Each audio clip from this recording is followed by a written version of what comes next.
करोगी। इसमें दो चीजें देखना है, एक तो आप कैसी गरीब हो और आपकी मोहल्ले की हो। ठीक है, देखो आप हाँ पढ़ लिखा है। इसके साथ अब आप यही चीज आप दूसरे सामने इसको शामिल करोगी।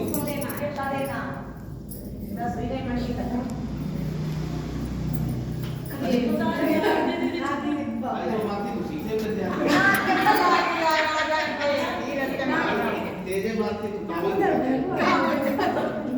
चलो आप शामिल करो। आप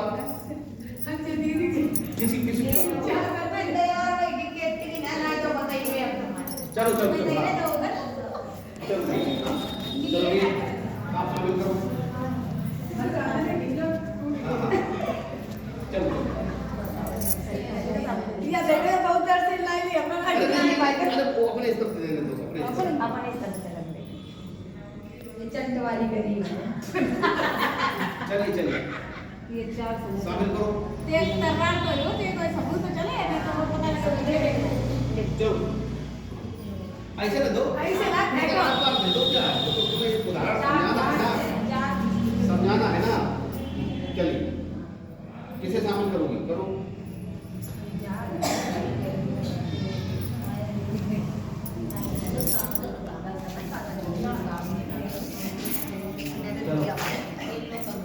चलो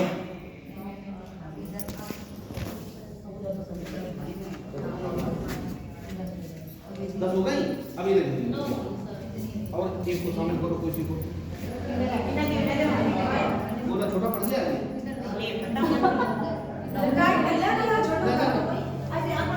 हाँ थोड़ा थोड़ा छोटा करो। पकड़े रहिए लेकिन पकड़े रहिए। अब आप पैदा को इसको जल बनाओ।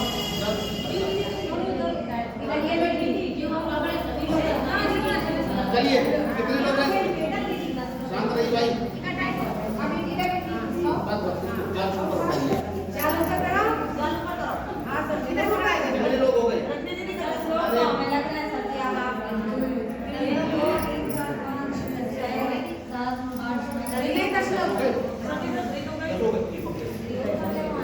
चलिए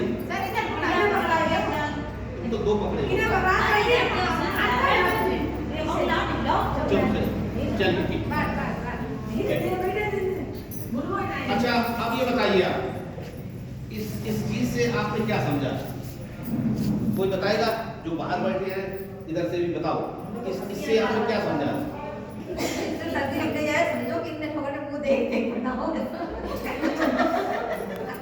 चलिए और क्या समझा?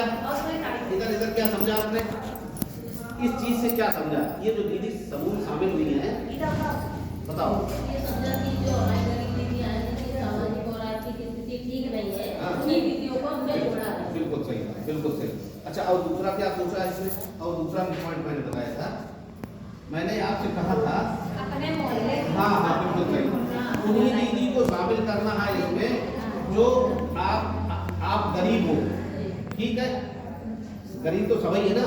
जैसे इन्होंने इनको दिया, ये सोच के दिया है कि ये दीदी हम गरीब हैं तो हम अपने समूह में गरीबी महिला को शामिल करें और वो एक ही मोहल्ले की हो, क्योंकि एक मोहल्ले की नहीं होगी तो क्या समूह चल पाएगा?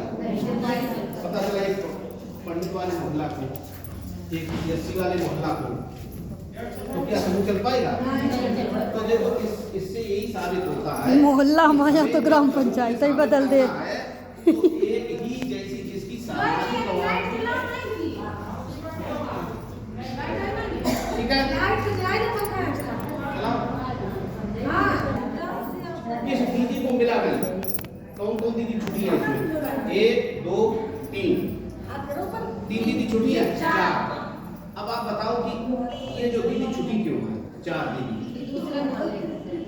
और हाँ बिल्कुल सही बात। हाँ हाँ देखिए इस समूह गठन से ये सिद्ध होता है, ये पता चलता है कि जब हम समूह बनाएंगे तो हमें एक तो हम गरीब हैं तो हमें गरीबी महिला को शामिल करना है और एक ही मोहल्ले की हो, तब ये समूह अच्छी तरह चल पाएगा।